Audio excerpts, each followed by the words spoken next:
ఏం సార్ ఆలోచిస్తున్నారు? డైరెక్టర్ రాలేదురా, అసలు వస్తాడో రాడో అని భయంగా ఉంది.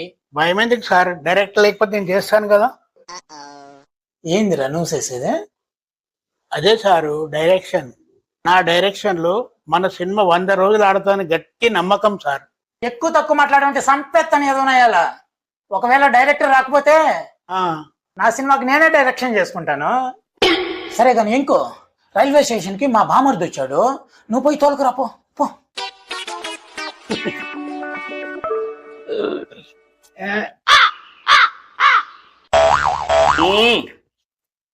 ఎందుకు పడాడు? మన ఇంకో పెంకులా ఉన్నాడు, క్లోజప్ లో అతి భయంకరంగా ఉంటాడు, లాంగ్ షాట్ లో ఎక్కడో పడి ఉంటాడు.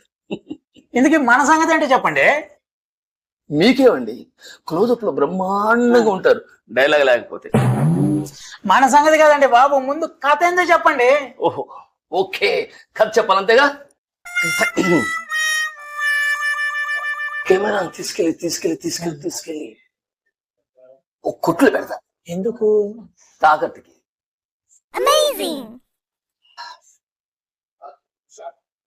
తాకట్టు పెడితే ప్రసాద్ లేకపోతే ఊరుకుంటారా ఏంటి? ఎందుకు ఊరుకుంటారు? మన ఇద్దరిని చెట్టు కట్టేసి చితకబోతా. ఎందుకు మధ్యలో మాట్లాడతాం? ఇలా అయితే డైరెక్షన్ ప్లీజ్ సార్ చెప్పండి సార్. Don't disturb. కెమెరాని తీసుకెళ్ళి ఓ పెద్ద రాజకోటం చూపిస్తుంది. ఎక్కడి నుంచి రాజకుమార్ గుర్రం మీద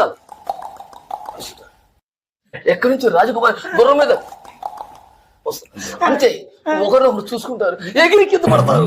కాదే లాగుంటే నేను గంగలో దూకుతా. పడవ కిందకే పెడతాను, రెడీగా ఉంటా. కాళ్ళు విరిగిపోయినాయి, పరిగెత్తుకుంటూ వచ్చి పడవలో ఉన్న రాజకుమారి దగ్గరికి వస్తాడు. ఎట్టెట్టా? కాలు ఇరిగిపోయిన హీరో నదిలో నడుచుకుంటూ పోయి పడవలో ఉన్న రాజకుమారి దగ్గరికి. చెప్పండి. పరిగెత్తుకుంటూ వచ్చి రాజకుమారి దగ్గరికి వస్తాడు. అంతే, రాజకుమారి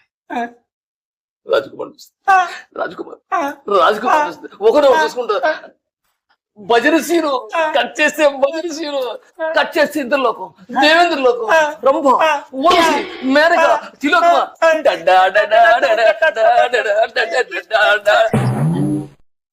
ఏందయ్యా నువ్వు చేసేదే? మనం చేసేది జానపదమా, సాంఘికమా, పౌరాణికమా? ఇట్లయితే నేను సినిమా చేయండిరా బాబు. ఎందుకు పుడతారో కూడా తెలియదండి మనుషులు కొంతమంది. అంతేలే, ఈ కథే రాజమౌళి చెప్తే లొట్టలేసుకుంటూ చూస్తారు. నేను చెప్పాను కాబట్టి ఎదవపోయాడు. ఏ పర్లా, చాలా మంది ఫోటో చూస్తున్నారు. ఓకే.